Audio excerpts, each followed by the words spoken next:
Mtazamaji, moja kwa moja ningependa nikupeleka katika Wizara ya Afya, ambapo kwa sasa Waziri wa Afya Okilopo Mailu anazungumza katika mkutano na matabibu, ambapo wamekuwa wakikubaliana kuhusiana na mpango wa matabibu kurudi kazini. Hebu tusikize anasema nini. Yes.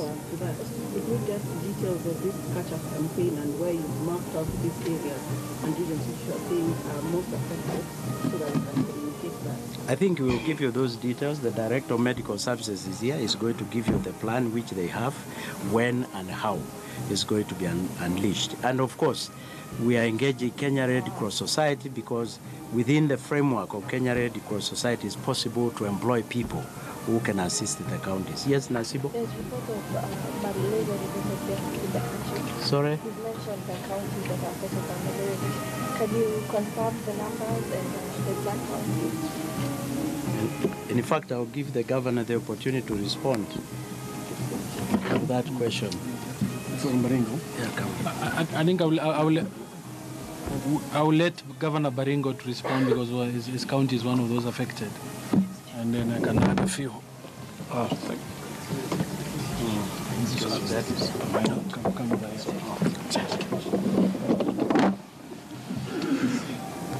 Thank you, CS.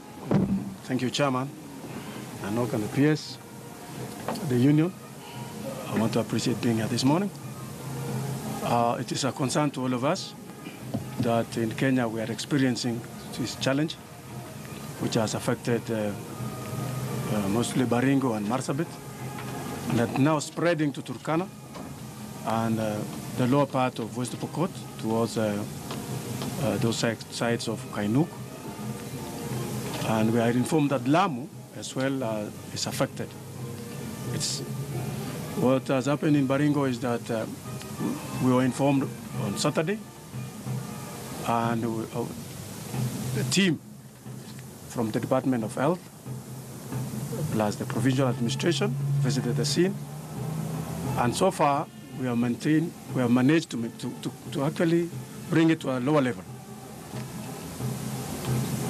We have identified 164 cases, among whom, sorry to say, we have lost 4 children,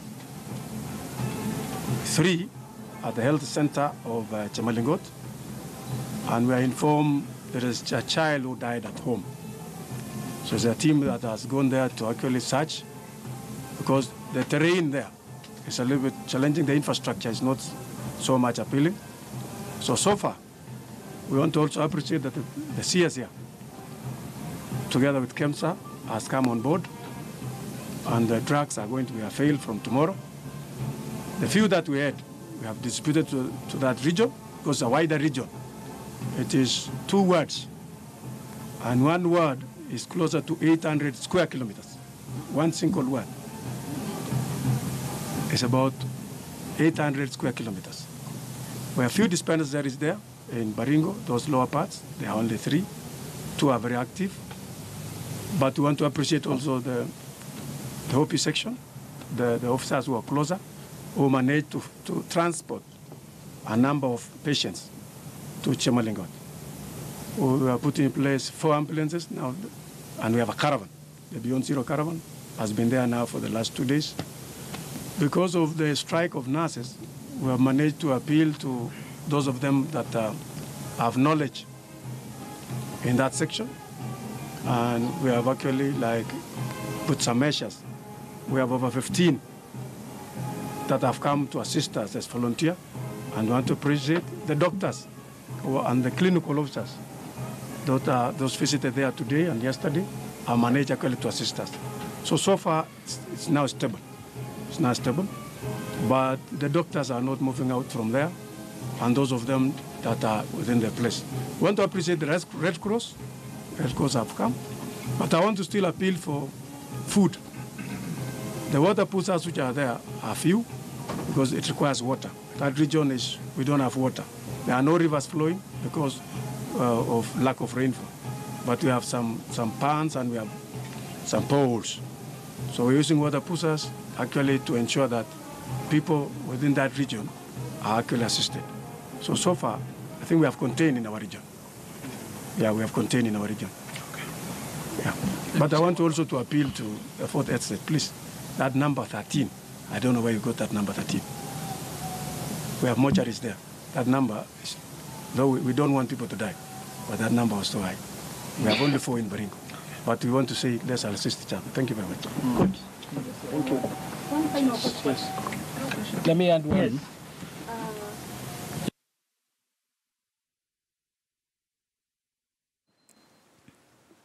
Naam, huwapo ni mkutano wa serikali kuu, serikali za kaunti zikiongozwa na baraza la magavana hapa nchini na mwenyekiti wake Josephat Nanok, bila shaka wakizungumzia hili swala la matabibu kurudi kazini pamoja na mkataba wa kurudi kazini, mtazamaji, ambao sasa wameweza kutia. Hebu tusikie kile pamoja anasema nini, mtazamaji.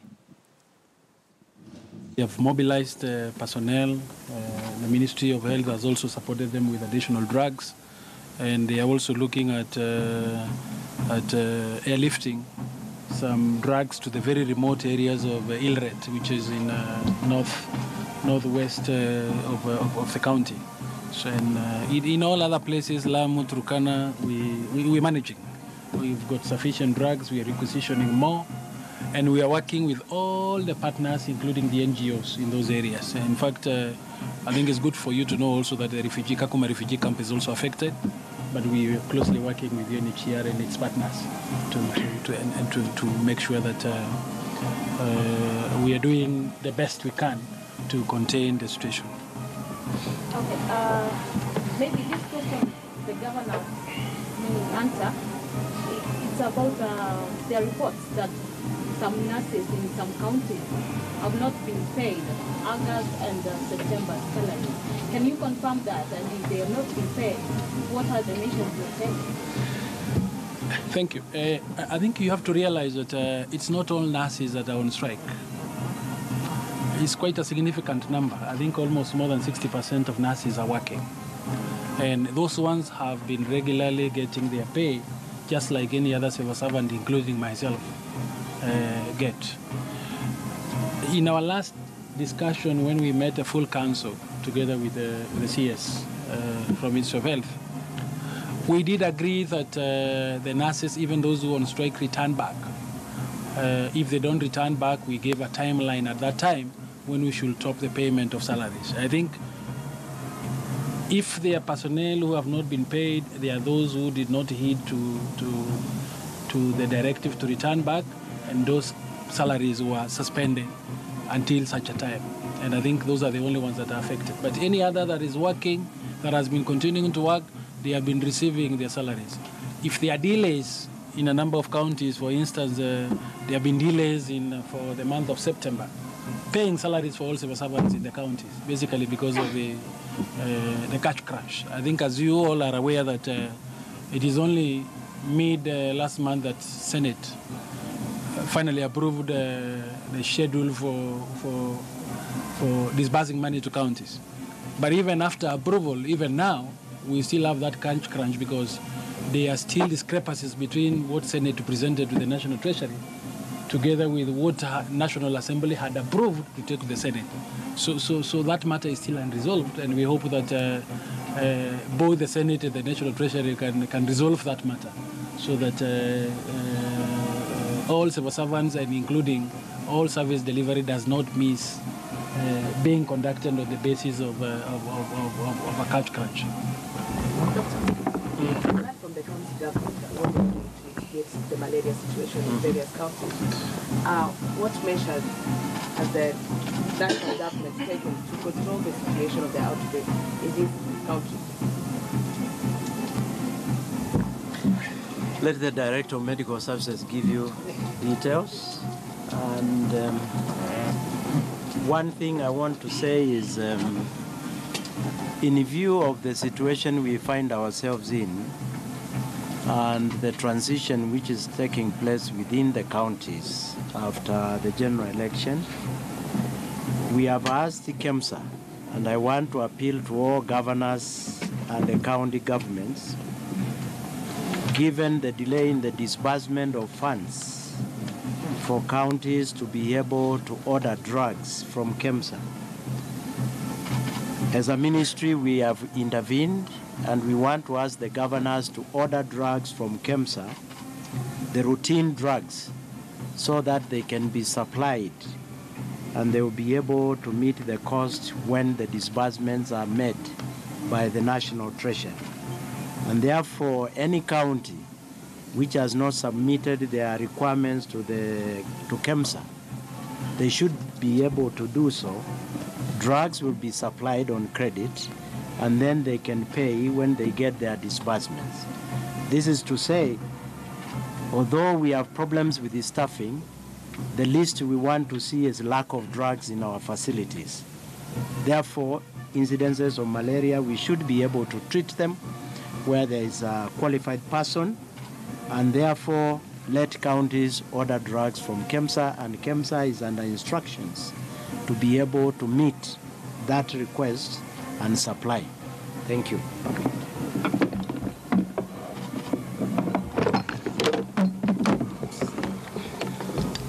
Thank you, CS, and the Chair of the Council of Governors, and Baringo Governor, the PS, and the members of the Fourth Estate.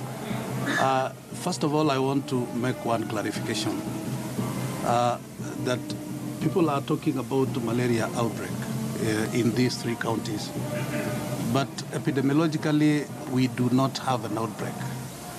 I think that's one thing I want to clarify.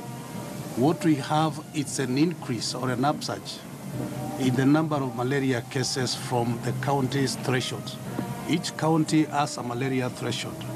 And when you reach a certain level, you talk about an increase, which is an upsurge. And when you reach a certain higher threshold, which is called an alert line, when you go above the alert line, that means you are reporting more than what is normal. Then you start talking about an outbreak. Now, all three counties do not have an outbreak. They have a sudden increase in number of cases beyond what they usually report on a regular basis. Now, what is compounding the problem in Marsabit and Turkana and Baringo is that these are 3 counties that experience seasonal transmission of malaria. A seasonal transmission of malaria usually comes whenever you have rainfalls. And you realize that Baringo, Turkana, Marsabit, they are experiencing this kind of, therefore occasioning and heightened mosquito breeding sites. Now, that has been compounded by the fact that with the nurses' strike, the facilities not being opened, access for treatment has been a challenge. So you find that children and maybe the youth and maybe the pregnant women who are the most affected, they will have a mild form of malaria, but because they are not able to treat this, they will actually proceed to a severe form of malaria. So what we are experiencing in these counties is a severe form of malaria which failed to be treated from the onset. This is the clarification I wanted to make, so that we don't seem to be saying we have an outbreak, we have an outbreak. That is not the case. Unlike cholera, where when you have a case of a cholera reported, you talk about an outbreak. Malaria is different. Now, about the intervention, I think interventions have been mentioned by His Excellencies and the CS, but more importantly, what we are doing is public awareness. Public awareness is very important because people will need to know, how does the malaria present? When I have this, where do I have to go? But I'm glad that with the signing of return to work formula now, the clinical officers will be able to provide the treatment that is available. Secondly, surveillance is very critical.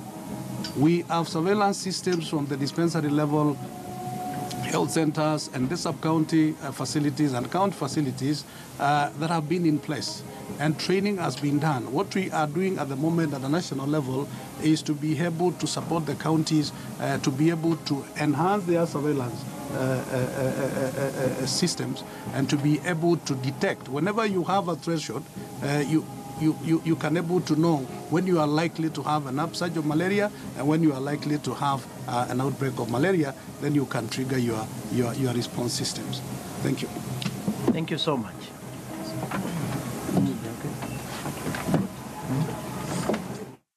Mtazamaji